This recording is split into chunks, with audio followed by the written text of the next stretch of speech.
Hello all, myself Vedangi and I'm a legal intern at Lexis and Company. So guys, my another topic for today's discussion is the Information Technology Rules 2021. So let's begin. So the Government of India had framed the Information Technology Guidelines for Intermediaries and Digital Media Ethics Code Rules 2021 February this year, and these rules require the social media intermediaries or platforms to adhere to a vastly tighter set of rules within 3 months, which already ended up on 25th of May. Till now, almost all the social media intermediaries have not adhered to all those requirements, but non-compliance can also make the things worse, especially in a situation in which the relationship between some platforms such as Twitter and the government seems to have broken down. So while there are like positive aspects about the set guidelines, there are equally glaring ambiguities that appear to be in conflict with the basic tenets of the democracy and the constitutional values. Now talking about the scope of the IT rules 2021, so while the IT rules 2011 regulated all the intermediaries without any distinction in terms of their user base or the content host on their platform, the IT rules 2021 are divided into two parts based on their applicability. So the part 2 regulates the intermediaries and the part 3 is applicable to the digital media, including the publishers of news and current affairs or publishers of online content, like social media intermediaries having less than 50 lakh registered Indian users, significant social media intermediaries having more than 50 lakh registered Indian users. Additional due diligence to be observed by these intermediaries include appointing a chief compliance officer to ensure compliance with the IT Act and the rules, and appointing a grievance officer residing in India and publishing a monthly compliance report. Also, publisher of news and current affairs content, including news aggregators, and publisher of online curated content, which covers all the online streaming platforms including OTT platforms. Now let's talk about the section 79 of the IT Act 2000. So the section 79 of the Information Technology Act 2000 introduced the safe harbor immunity clause that protected an intermediary from being held liable for the third party content on its platform, provided that the intermediary observed due diligence as prescribed by the central government.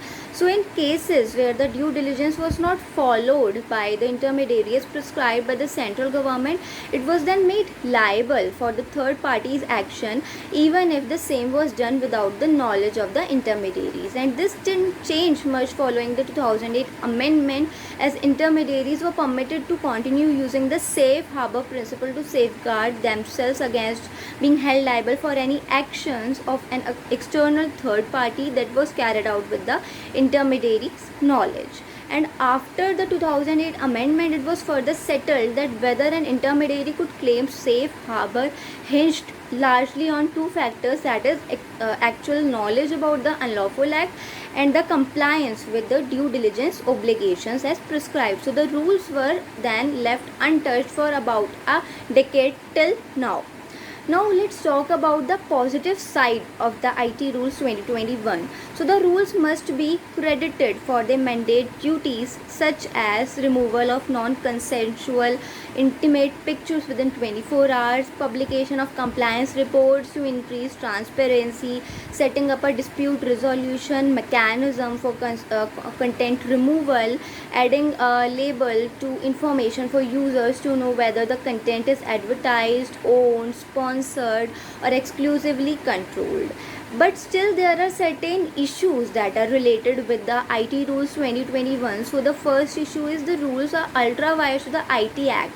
That is, it is of significant concern that the purview of the IT Act 2000 has been expanded to bring digital news media under its scope, and therefore there has been like a lot of criticism about bringing in a plethora of new rules that ought to be normally triggered only via legislative action. Second issue is depriving of fair recourse. So an intermediary is now supposed to take down content within 36 hours upon receiving the orders from the government, and this deprives the intermediary of a fair recourse in the event that it disagrees with the government's orders due to a strict timeline. Another issue is undermining free speech. That is, the rules place fetters upon free speech by fixing the government as the ultimate adjudicator of objectionable speech online. And traceability issue, that is, till now social media platforms have the immunity that users receive from end-to-end encryption was that intermediaries did not have the access to the contents of their messages. So imposing this mandatory requirement of traceability will break down their immunity, thereby weakening the security of the privacy of these conversations. As well as the threat here is not only the main issue, but to the extent of invasion and deprivation from a safe place is also a main concern. Another issue is counterproductive in absence of data privacy laws. So it could prove counterproductive in a country where the citizens still do not have a data privacy law to guard themselves against the excesses committed by any party. And the another issue is compliance burden, because the rules create futile additional operational costs for intermediaries by requiring them to have Indian resident nodal officers, compliance officers, and grievance officers. So these are like some associated issues with the IT rules 2021. Now there are certain legal challenges to the IT rules 2021. So the first challenge is that Delhi High Court issued a notice on the petition filed by the Quint Digital Media Limited, which owns the online news portal The Quint, challenging the constitutional validity of the IT rules 2021 to the extent that it regulates the publishers of news and the current affairs content.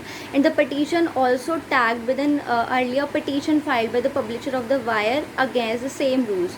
Another challenge was that the Kerala High Court issued a notice to the centre on a petition filed by Live Law in this regard, and the High Court also passed an interim order restraining coercive action under Part 3 of the rules against the chief editor Amir Rashid and managing director as the Manu Sebastian of Live Law, stating that they were the publishers of law reports and legal literature. And also WhatsApp has filed a writ petition challenging the requirement in the Information Technology Intermediary Guidelines and Digital Media Ethics Code Rules 2021 that private messaging intermediaries must share the identification of the first originator of the information in India on their end-to-end data encrypted messaging services, commonly referred to as traceability, upon the government or court order. And they respectfully argue that this requirement forces them to break the end-to-end data encryption policy on its messaging service, and thus the privacy principles underlying it, and it infringes upon the fundamental rights to privacy and the free speech of the hundreds of millions of citizens using the WhatsApp to communicate privately and securely. So what we can conclude from this entire discussion is the Supreme Court in the case of Life Insurance Corporation of India versus Professor Manubhai D. Shah 1992 had elevated the freedom to circulate one's views as the lifeline of any democratic institution. And in this context, 5 industry bodies including the CII, FICCI and the US India Business Council have sought an extension of 6 to 12 months for compliance, and this is an opportunity for the government to hear out the industry and also shed its high-handed way of rule making. So guys, that's all about my discussion on this particular topic. I hope you all liked my video. If you guys have any doubt with regard to this video or to the previous one, then you can comment in the comment section. Also, don't forget to subscribe to our YouTube channel Lex Click. We will meet in the next video. Till then, bye.